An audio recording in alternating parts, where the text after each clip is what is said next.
Ah, pra ver. Pô, só pra ver. Cara. Entende? Então, contexto social, a mulher ela foi aprendendo a desenvolver essa atenção dividida. Tá? Então, trabalho, tem que cuidar de menino, cachorro, periquito, papagaio, cobra, blá blá blá. Então, esse contexto, a gente consegue entender que a mulher ela teve que aprender mediante a questão social, cultural e ambiental. Tá? Se a gente entende o contexto da atenção dividida, a gente vai para a nossa atenção alternada. Qual é a característica da atenção dividida principal? Simultaneidade, ao mesmo tempo. Na atenção alternada, nós já vamos ter essa diferença, tá? Então, é a capacidade de mudar o foco de uma tarefa para outra, mas qual contexto? Em contextos diferentes, tá? Então, em contexto diferente. Eu posso até fazer algo simultâneo, mas diferente da dividida, que é esse exemplo de sala de aula, que eu estou anotando as ideias, prestando atenção, na alternada vai ser em contextos diferentes. Então, eu posso estar fazendo feijão, mas ao mesmo tempo eu deixo a panela lá e vou lavar o quintal. É um contexto diferente. Né? Eu posso estar digitando um relatório e ao mesmo tempo eu posso estar dando uma ordem para minha assistente. Então são contextos diferentes, alternada. Então quando a gente fala de alternação, são contextos diferentes. Todos nós temos essa atenção alternada. Porém, entretanto, na verdade nós temos as três, tá? Porém, entretanto, sempre uma delas vai ter algum tipo de déficit. A gente nunca vai ter essa atenção plena, tá? Então, quando a gente fala da alternada, contextos. Beleza? Tranquilo, né? Show. Então, vamos lá. Quando a gente fala da atenção, nós temos alguns teóricos que falam sobre esse processo atencional. Nós temos o filtro seletivo, temos também a atenuação, modelo de carga cognitiva e modelo de redes atencionais. Nesse processo de filtro seletivo, a gente vai entender que esse pensamento ele vai bloquear esses estímulos irrelevantes. Então você está ali durante o dia, você viu o estímulo, mas aquele estímulo ele é irrelevante, ou seja, não é perceptível, não trabalha com a tua percepção, você não executa aquela percepção de entender aquele estímulo. Exemplo clássico é que na mesa que você estuda tem várias coisas, mas você geralmente não olha para tudo como um todo, você olha uma única coisa que vai fazer com que você preste atenção. Então, esse filtro, ele fala dessa questão de bloqueio, eu não presto atenção. Se eu não presto atenção, altamente, eu não tenho essa percepção de executar, de elaborar aquele pensamento, aquele estímulo. Então, se eu tenho um pincel em cima da minha mesa, e esse pincel para mim não significa nada, ou então passou despercebido, eu não vou elaborar esse pincel, eu vou elaborar o meu artigo lá, que eu estou fazendo, que eu estou estudando, entre outras questões. Então, toda vez que a gente fala desse filtro seletivo, ele é sinônimo de bloqueio. Bloqueio do estímulo. Um estímulo que para você ali não foi interessante. Porque o estímulo geralmente tem o âmbito da afetividade. Você vai prestar mais atenção naquilo que te é interessante, naquilo que te chama atenção. Beleza? Atenuação. A gente vai falar que na atenuação também a gente tem alguns estímulos relevantes, porém eles não são bloqueados totalmente. Tá? É diferente do filtro. A atenuação não bloqueia. Ele é irrelevante, mas a gente ainda dá uma olhada para ele. Então é como se falasse assim, você viu que o Miguel está com fone de ouvido? Não. Tá bom. Nem vi. Ele tá. Mas é irrelevante. Entende? Então nesse processo eu observo, eu até vejo, mas ele não é tão importante assim. Tá? Mas ele também não vai ficar tão atenuado. Beleza? Show. Modelo de carga cognitiva. Recursos atencionais são limitados. O desempenho cai quando a exigência ultrapassa a capacidade mental. Então, se eu botar uma equação de física quântica aqui, tenho quase certeza que ninguém vai saber fazer. Ah, eu sei fazer, tá lá. Tá? Porque a gente tem uma capacidade mental. Tá? Exemplo. Eu esqueci a equação de segundo grau. Alguém lembra da equação de segundo grau? Lembra, cara? B, A. Esqueci. É a fórmula. É a fórmula, você lembra, seu Marcos? Mais ou menos. Fala pra nós. Menos B. Menos B. Mais ou menos. Mais ou menos. Assim? 6 raiz quadrada de delta. É isso. Sobre 2A. É isso? Isso. É isso não, seu Marcos. Delta é T2 menos 4AC. Tá bom, seu Marcos. Chega. Ó, a minha capacidade mental aqui é limitada. Do seu Marcos ultrapassou.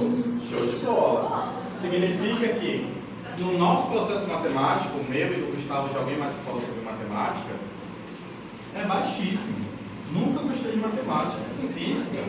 Passei colando, não vou julgar. Química. Tá lá. Química. Eu me defendo. Eu sempre fui das artes, da literatura, cinema. Cálculo? Esquece. Tá? Então, assim, nesse processo de modelo de carga cognitivo, nós temos a nossa capacidade mental. Tá? Exemplo, se a gente falar sobre Pinel, vocês sabem quem foi Pinel? Menos o carro. Vocês sabem quem foi Pinel? Pinel. Lá no Rio de Janeiro. Lá Lá no Rio de Janeiro. no Rio de Janeiro? Não. Eu acho que tem um médico que tem um hospital de maluco lá. A minha avó antigamente falava bem assim, menina, aquele menino tá Pinel, né? Pinel na cabeça. É. Quando a gente fala de Pinel, sabe o que é Pinel, Caio? É o que Pinel Não precisa dizer, só para saber se sabe. Tá, segura. Então, a minha limitação cognitiva dentro desse contexto de Pinel, junto com a do Caio, ela está acima de vocês. Não que nós sejamos melhores que vocês, não é isso. Mas porque nós já passamos por essa fase. Então, quando a gente fala de Pinel, Pinel foi um médico francês, né, Caio? Sim. Que aí ele foi um dos primeiros caras que começou a tratar os loucos, ditos loucos, com uma certa humanidade. Por isso que os antigos dizem, Pinel, porque se remete ao médico. Tá? Ele foi associado com uma questão de loucura, médico, enfim. Então, uma vez que a gente rompe esse conhecimento, significa que a capacidade mental de vocês vai aumentando. Dentro desse processo, agora que vocês entenderam, eu acho que entenderam, vocês acabaram de entender o processo, o conceito de Pinel do médico francês, que, enfim, nesse processo, exatamente, vocês estão fazendo uma coisinha que se chama neuroplasticidade, reter esse conhecimento. Pinel, médico francês. Conseguiram entender esse processo? Beleza. E modelos de rede atencionais divide a atenção em 3 sistemas: alerta, orientação e controle executivo. Então, todos nós também temos esse processo, mas cada teórico vem falando de uma abordagem diferente. Então, nós ficamos em estado de alerta, nós temos o nosso controle executivo e automaticamente também nós temos essa questão de orientação. Existem algumas pessoas que têm mais dificuldade no processo de orientação espacial, mas aí a gente também precisa fazer aquela questão de avaliar o indivíduo nesse processo de subjetividade, tá? Até aqui, tranquilo? Sim ou não? Sim. Beleza. Então vamos lá. Tá aqui.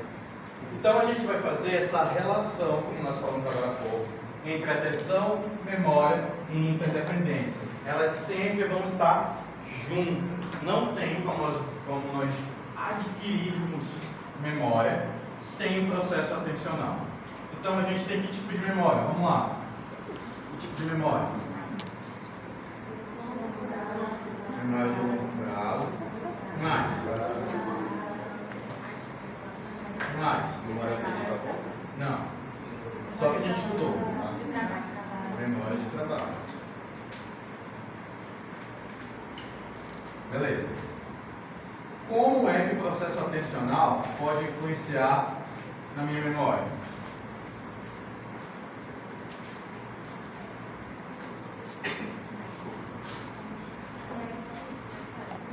Oi? Como que o processo atencional pode influenciar na minha memória? Ou influencia na minha memória? Hã? Como? Às vezes eu estou aqui na sala e estou dando atenção. Eu vi agora. Será que entra na parte da memória seletiva? Nossa memória a longo prazo, ela é voltada para a nossa atenção seletiva, porque aí que forma essa memória a longo prazo. Seletiva. Show. O que mais? Bora, Gustavo?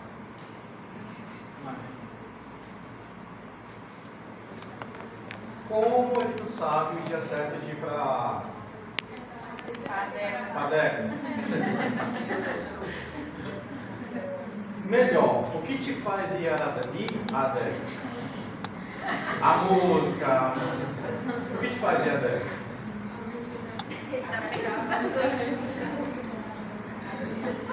Às vezes depois daquela hora já não foi mais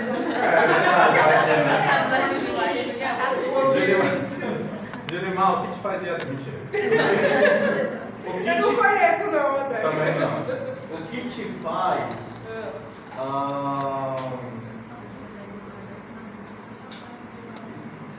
Tu gosta de Natal? Amo. O que te faz gostar de Natal? Esse espírito de confraternização. Eu adoro as decorações de Natal.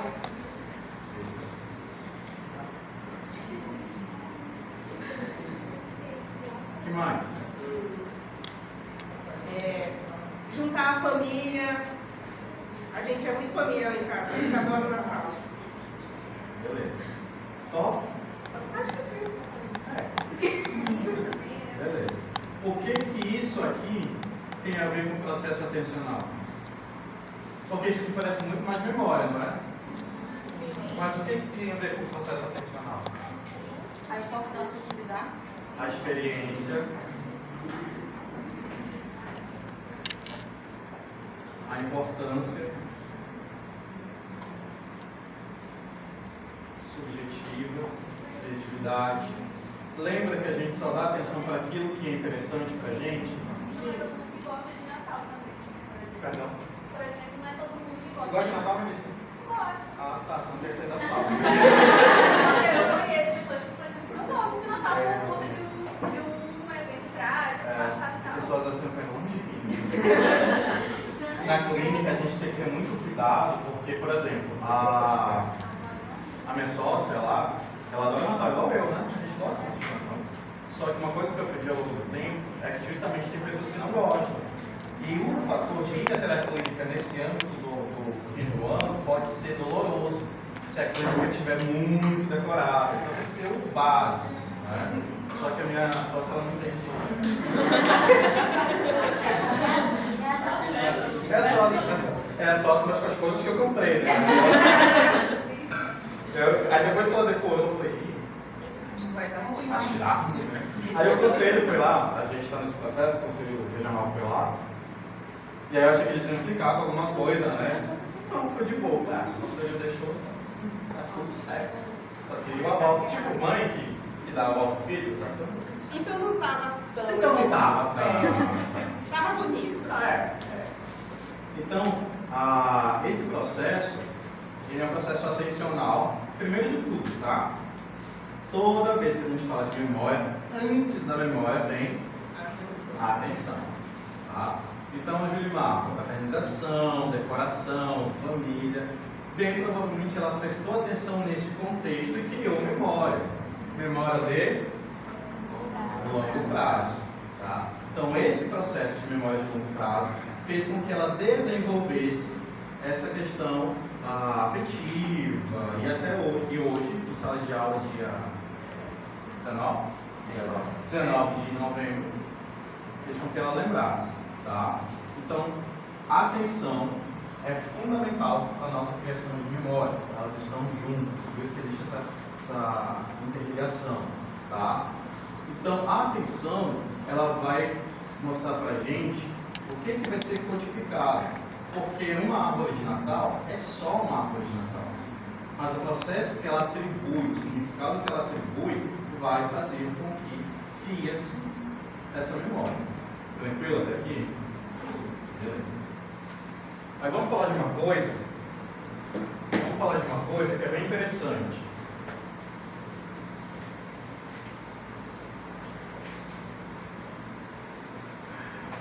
Vamos falar de chifre.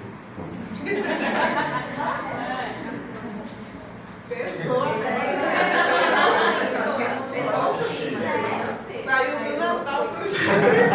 Do nada, né? Vamos falar de chifre. Vamos falar de chifre. Temos aqui indivíduo 1 mais indivíduo 2. Olha. Aqui, bonitinho. Estão juntos, namorando, casados, sei lá. X é igual a traição.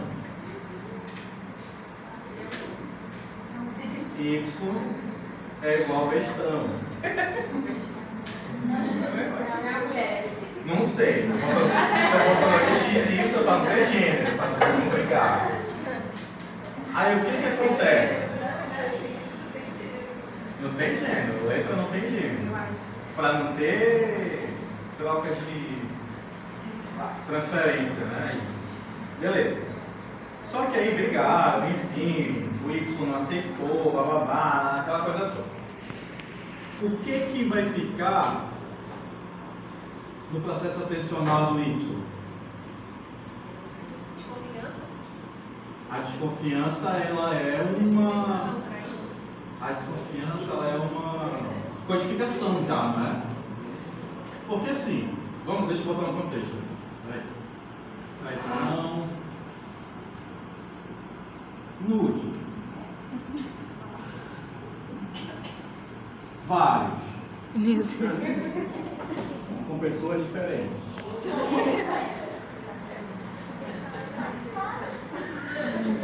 É o X, os X é a gente. Vamos lá. E aí temos o contexto do X e Y, traição. O que vai ficar na cabeça do Y? Ou da Y? A traição, Trauma, ele já é a significação, né? As fotos. Vou botar aqui. Calma. Falei que é interessante, ó. Atenção. Não, trauma já é. Atenção. O que o Y vai dar atenção?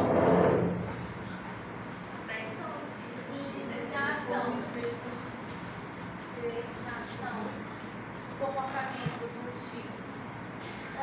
Fotos. As fotos. Porque se o Y não prestar atenção nas fotos, não tem como ter trauma. Tá? O que mais que o Y viu? Aqui. Várias conversas do seu. Várias conversas. E já posso saber. Eu estou achando específico, o senhor está trabalhando muito aí. Se tu soubesse tanta coisa que eu ouço no consultório. Um dia eu queria escrever um livro, mas não pode, né? Tanta coisa que eu ouço que você não tem noção. E sabe o que é legal? Vou abrir o coração para vocês, cara. Sabe o que é legal? É que, querendo ou não, claro que não há uma transferência, tá? Mas que, querendo ou não, a gente acaba aprendendo também com os pacientes. Principalmente os mais velhos, tá? Eu gosto de ouvir alguns mais velhos e falo, caramba, essa pessoa tá ferrada. Eu não julgo, né? Estou fazendo a evolução do paciente. E porque aconteceu isso. E aí a gente tira alguma coisa dali, né? Eu sempre gosto de atender paciente mais velho, porque eu não gosto tanto, né? Mas eles têm uma experiência muito boa. Eu tenho uma aluna que ela tem 74 anos. E aí um dia eu parei para começar a falar o intervalo inteiro. Cara, que mulher fantástica, incrível. Só que a gente olha para uma mulher de 74 anos e fala assim, essa velha está fazendo aqui? Acontece. A gente chama isso de idadismo, preconceito com idade, tá? E quando a gente para e conversa, cara, a mulher é incrível, já viveu muita coisa. E aí a gente acaba estereotipando, né? Só, oi, cara, desculpa interromper aqui, mas eu estou pensando desde que o pessoal falar sobre isso.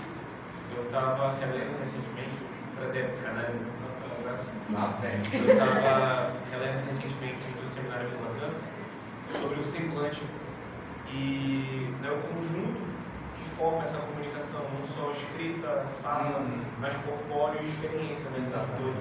E eu acho que a atenção, a memória e a interdependência disso conversa muito sobre. E eu sou trouxe esse exemplo dessa senhora, por exemplo, mas eu gosto muito de trabalhar, não com o oposto, mas eu gosto muito de ver a forma de como as novas gerações, né, adolescente, criança, interpreta e traz muito isso.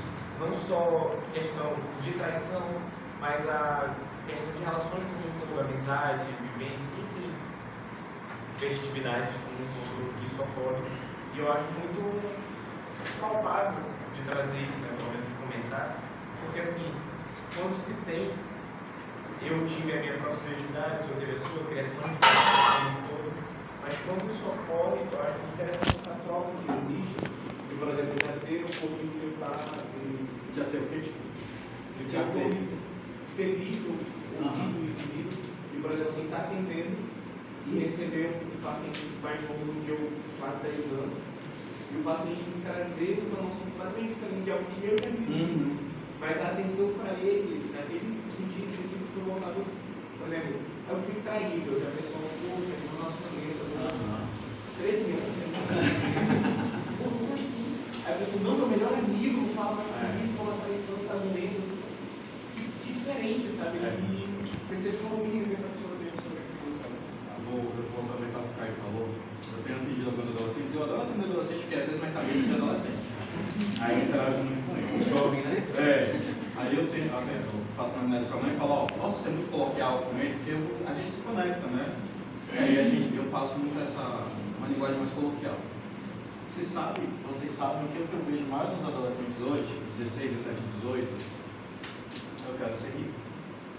Eu quero ter dinheiro. Eu quero ser rico. Falei, cara, todo mundo quer.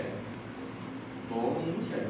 A diferença é essa necessidade exagerada de querer ser rico ontem.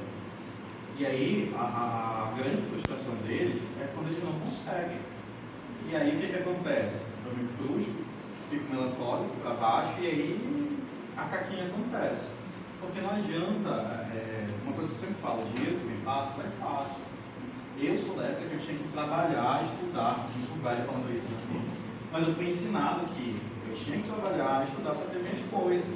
Hoje em dia, as pessoas são ensinadas que dar golpe na internet é a coisa mais fácil do mundo e você consegue dinheiro. E aí a gente fala desse processo do Caio, né? Processo educacional que às vezes vem dentro de casa. Não, você tem que fazer isso mesmo para poder. E um exemplo que eu dou, que eu sempre dei, é da Deolane, naquela época que ela foi presa, né? Foi presa lá e tal. E quem foi presa junto com ela? A mãe. Será que a mãe não dava esse suporte? Falou, não, filha, tem que fazer mesmo. Então, enfim, né? Voltando para a traição. Voltando para a traição, temos aqui os nudes, fotos, várias conversas. Então, o Y, ele prestou atenção nisso. E criou-se, então, significado. Tá? Qual o significado? O significado a gente já vem aqui para a memória. Trauma. Temos aqui um trauma. O que mais que a gente pode atribuir significado nessa memória?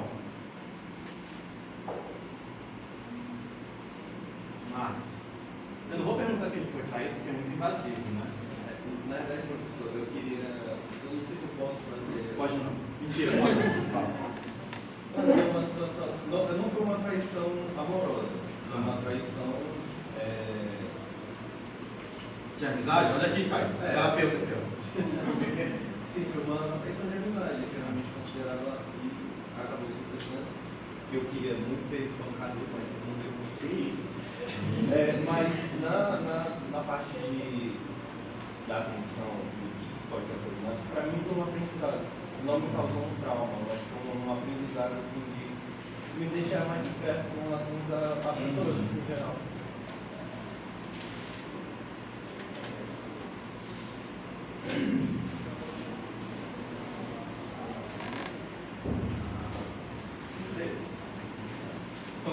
Obrigado, Ana. Então, quando a gente faz esse processo, nem sempre vai ser negativo. Pode ser um aprendizado também, tá? Dentro desse contexto, além do trauma, o que a gente pode trazer? Você acha que o Y vai confiar na outra pessoa em relação ao namoro? Depende se ela representar de mesmo. A pessoa se colocou como bestão, então provavelmente partida. E eu vou mudar aqui, então. Porque vocês estão coisando o Y aqui. Peraí. Não. Pronto. Traz atenção, memória. Quando ele conheceu outra letra lá, ela conheceu outra letra, o que pode entrar nesse processo de memória? Ele vai focar na atenção do mesmo comportamento do que o ex representou.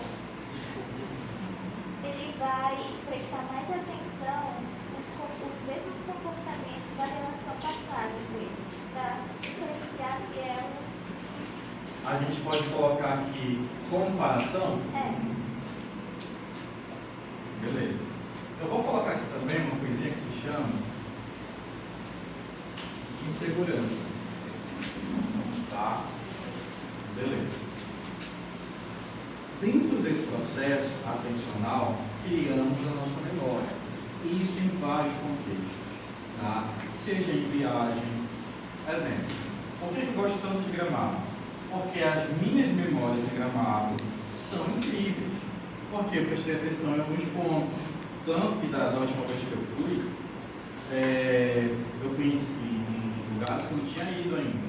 Porque a minha atenção em cada viagem, ela foi voltada para um aspecto diferente. Né? Mas todas as minhas memórias, elas começaram pelo processo atencional. Das hortênsias, da Borja de Medeiros, da Catedral de Pedra, enfim. Atenção em cada detalhe que cria-se essa memória. Tranquilo até aqui? Beleza.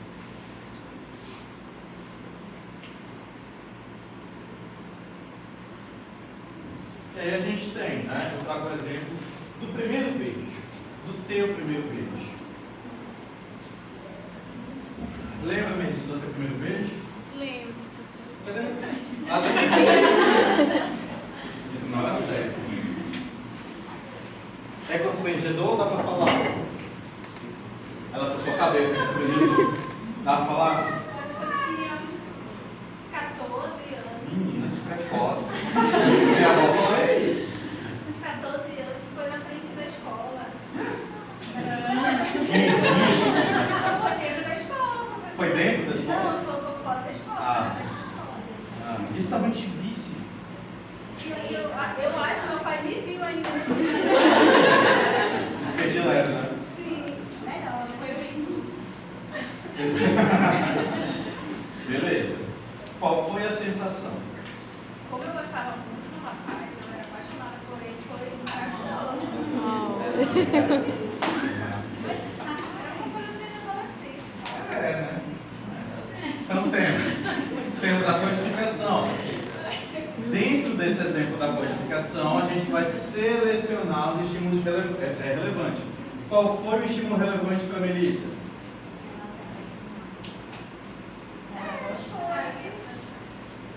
Foi eu gostar dele, né? Foi o beijo também. Gostar dele. Disque, né? Armazenamento. Eu gosto de apaixonar. retidas ao longo do tempo. Deixa o digníssimo saber o que está falando. Mas é só aula, né? É só aula. É só aula. Retidas a longo prazo. Então, dia 19 de novembro de 2025, há 84 anos atrás, a Melissa, ela consegue lembrar armazenamento. Mas por que ela armazenou? Mais uma vez, a fé. Ela prestou atenção naquilo que foi interessante para ela. E quando a gente evoca esse estímulo, ele vem à tona.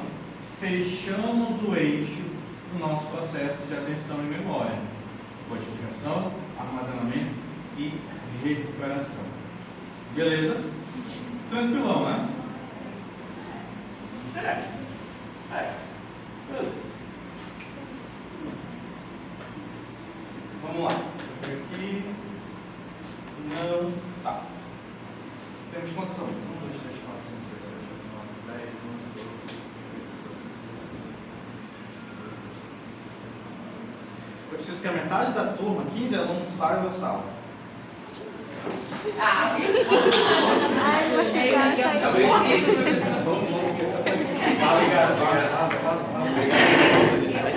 Liga a luz, liga a luz, liga a luz.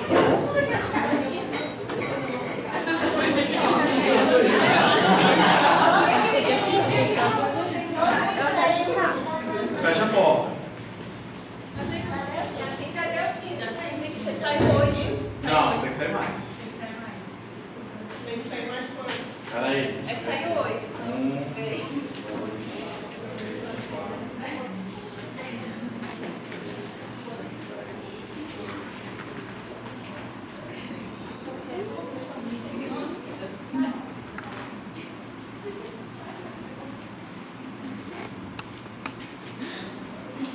Preciso de 17 pessoas na sala de aula. Só 17, o resto pode ir embora. Embora, ela vai embora.